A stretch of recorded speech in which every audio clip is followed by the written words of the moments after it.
Hey, thanks for clicking on this video. This is going to be an introduction and I'm going to be going over my InBody results. If you guys are just curious about only the results of the InBody scan and where I am currently, then you guys can skip to this part of this video right here. If not, then I'm going to be going over pretty much my history in sports, how I got out of shape, what my fitness goals are, and also the results. So it's going to be 4 different parts of this video and I'll have them bookmarked out in the rest of the video. Today is going to be my first long form content. I'm going to be just biking for an hour. Today's Sunday, so the gym doesn't open that early, so I just am doing a workout at home. Plus it is good to have some kind of a recovery day since I am doing a 90-day fitness challenge where I work out every single day. So yeah, without further ado, let me see if I can get this in frame. This is going to be the little counter here. Oh shit. Okay, wait 1 second. Well, as you can see here, it is currently blank. Hopefully it'll keep the results as I connect and disconnect it, but I have no idea.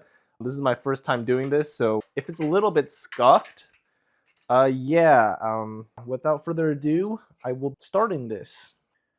So I'm at like a 3 resistance right now. Hopefully I'm actually in frame and everything's fine, but as you can see, the sensor reads zeros for everything, so I'm just gonna go. All right, so let's start. So my prior fitness and experience with sports starts in, I guess it starts earlier in my life. So I was born with a bunch of environmental allergies. So I had allergies to ragweed and like pollen and trees and grass. So it wasn't very easy for me to get exercise outside. So early on in my life, my sport experience was doing bowling, ice skating, and also swimming. But the swimming was just lessons. The ice skating was also just lessons, and bowling I did a little bit, where I went to like the state like finals for my age or whatever. But it was never really that serious. I was never very good at bowling, so I think I'm a better bowler now than I am in the past. But in middle school, I went to an alternative middle school and I met a guy named Arjun Jha, who is actually an insane runner. In high school, he ran like less than 14:30 for the 5K, but pretty much I became friends with him. And through him, he got me into track and field. So my 8th grade year, I did track and field, and I had allergies, throughout my entire life. So I had no real prior experience in running around and stuff like that. So definitely a learning curve there. Growing up, I also had to take allergy shots to try to counteract my environmental allergies. So I guess in 8th grade, I was already taking injections for allergies, I think like once a week. And as I grew older, they became more spread out. But I think at that point, especially because it's just track and field where you're just running on a outdoor course, it was okay. But then I also found out as I was doing track and field that I had asthma. So very not good combination of stuff. Starting out in track and field, I didn't really know whether I was a sprinter or a long distance runner. So my 8th grade year, I'm pretty sure I just did the 100-meter dash and the 200-meter dash. So I started out as a sprinter, and I think we went to states I think for 4x100-meter dash, but we didn't have a good like baton pass, and we got DQ'd during states because of that, because we dropped the baton out of our lane. So yeah, nothing really happened of that. In high school, Arjun convinced me to do cross country, which is long distance running, and nothing something that I was not very experienced with at the time. I tried cross country for the first time, and in the summer we did conditioning, but I did not do any of that. So going into the school year, we had our first meet, and I think I ran like a 28, 29 or something like really pretty bad for starting out. But it was my first race, and I didn't really know how to pace myself. I think I remember running the first 2 miles, and then after that I was just exhausted and I started walking the rest of it pretty much. And then I finished out strong, but it was not a great time. I gradually got faster, and my asthma actually got better. It used to be like 4 times what it's supposed to be. They have like this measure and they give you like a score. It was somewhere in the hundreds and it's supposed to be like 25 or something. But as I did more cross country, it started to go down more. So what I did in high school was I did 4 years of cross country and I did 2 years of track plus the eighth grade track year. So I did 3 years of track overall. My junior year, I was the manager for the basketball team because I got really interested in basketball and I did like the weightlifting with the basketball team and I also helped with the drills. And then for my senior year, I did just like regular strength training. There was like a class for strength training.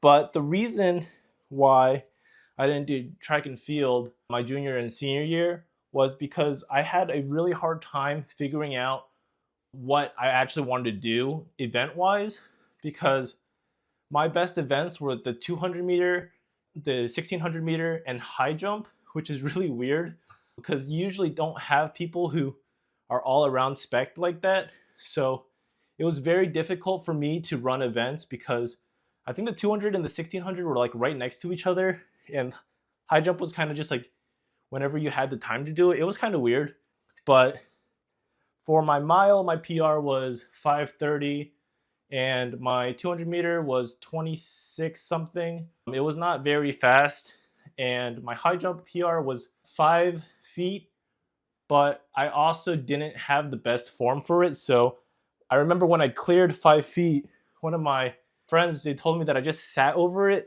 pretty much. So if I had, actually arched my back, I probably would have been able to get like a couple more inches in height, probably like 5'4", 5'5", maybe. I'm not too sure. I'm 5'7" for reference, so it was about my height. So yeah, that was my sports experience. In my senior year, I also got really into climbing. So at that point, when I was doing strength training and I was doing climbing, and I was doing like indoor track and cross country, I was pretty fit. We had like a really rudimentary scan when we were in high school where you would hold out like a little bar and it will tell you like your body composition analysis. It was not very accurate, obviously, but it read as 7%. So it's probably not super accurate. So I would consider it more like about 12%. But, as you'll see in the when I go over the results, a lot can change in 6 years. So when I started college, I did no sports. I got really into a competitive game called Super Smash Brothers, and because Ultimate was coming out at the time, and I joined a club for Super Smash Brothers Melee, which is an older version on the GameCube, because I wanted to get ready for Ultimate, but I ended up liking Melee a lot more than Ultimate because of how like the movement and everything was. So my freshman year, I spent probably around 800 hours playing Melee. I would be in my dorm constantly grinding like tech skill, and I would be like playing with a lot of people at like socials, and they call them Smash Fests, where you would have a bunch of people bring their CRTs and you guys would just pretty much, play a bunch of friendlies, which are just like, matches that don't really matter. So, I spent majority of my freshman year just grinding Melee. And then my sophomore year was pretty much the same. I spent a lot of time getting really like trying to get good at it. I never got super good at Melee. My peak was top 100 in Indiana, which is not really that great. I think my best performance was like 97th or something at Full Bloom 5, I think. I'll put the result up somewhere, but it was not very good. But at that point, I was not exercising at all, and COVID was starting. So, everything turned to, oh, you can't interact with people. And I hated wearing a mask to the gym. So I just didn't. I didn't exercise at all. My junior year, I moved in with about 5 of my buddies, and we had like a 6-person house. And pretty much on the weekends, we would just drink and just do regular college stuff where, we wouldn't really, focus on exercising. So I got even more out of shape at that point. And then my senior year, I moved out on my own. And then my girlfriend moved in with me. So I spent a lot of time, hanging out with her, as well as working at Panera, which is kind of weird, but yeah, I worked at Panera. So again, I don't really have the time to exercise at that point, and I didn't want to climb because of the mask, and so I just kept getting out of shape, which I know is not an excuse, but I think that just happened. Over the next 3 months, I spent my time trying to look for a job out of college, which resulted in me moving. So in September of my senior year, so I guess 2 years ago at this point, September of 2022, I moved. And moving is an entire process, which takes a lot out of you. In addition, I was trying to learn my new job and trying to get my bearings on everything. And it just kind of resulted in me not exercising as well. Yeah, which brings us to this year. I don't know. I felt like the weakest I've ever been. In terms of physical fitness, I was like the weakest I've ever been.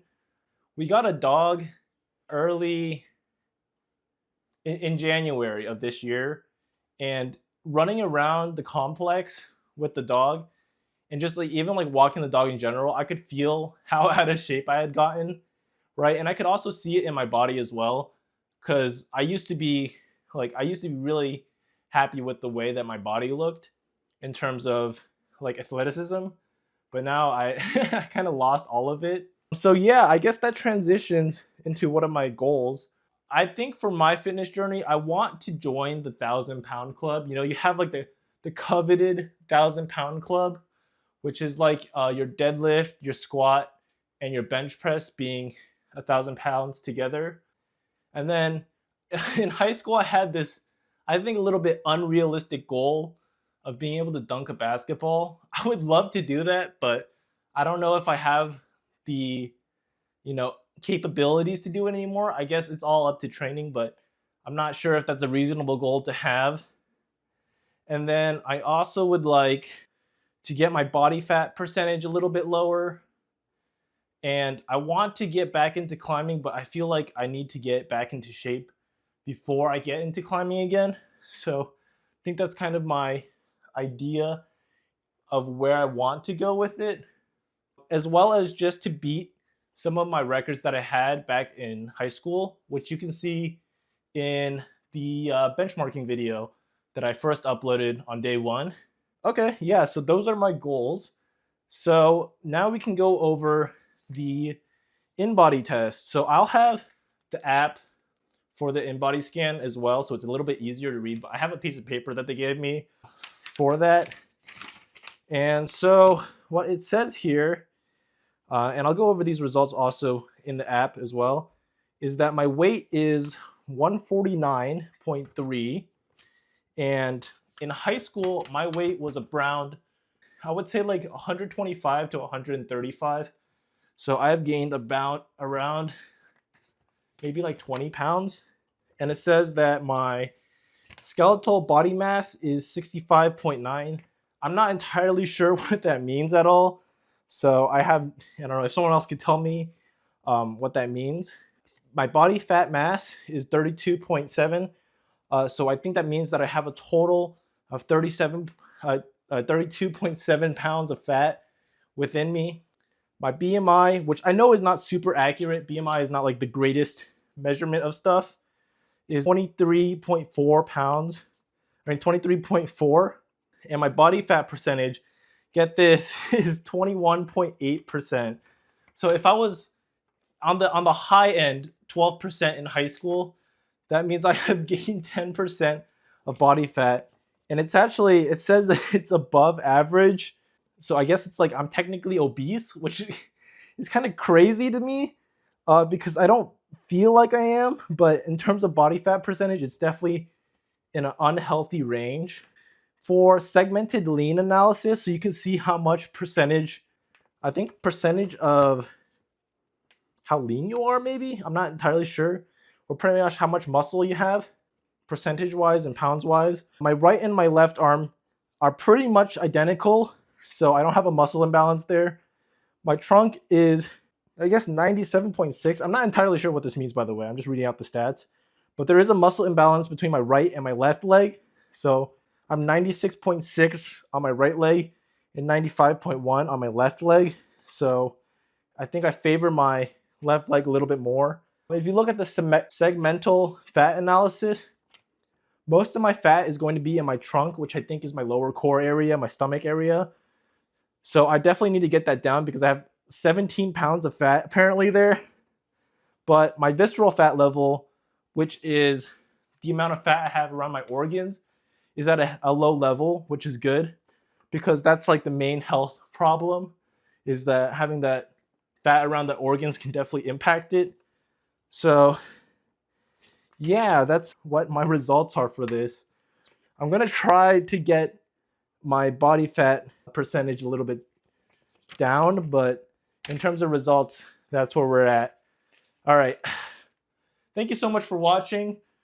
I guess if you want to follow my journey, subscribe and like, but pretty much that's what I'm going to be doing for the next 90 days. And then after that, I might transition into, trying to do like calisthenics or, trying to do like increase my vertical or start climbing again. I don't actually know yet. I'll figure that out in the future. But you guys can also let me know what you would like to see. That's a little bit about me, and I'm going to try to finish out this hour on the bike. We're at 17 minutes right now. So I kind of just went through the entire thing without any stops. So I'm getting kind of tired, a little bit out of breath as I'm going. But yeah, thank you. And I'll post the I guess the little bike results at the end of this. Thank you all so much for watching this video again, and it turns out that I biked around 9.5 miles in 60 minutes and burned around 350 calories. Thank you.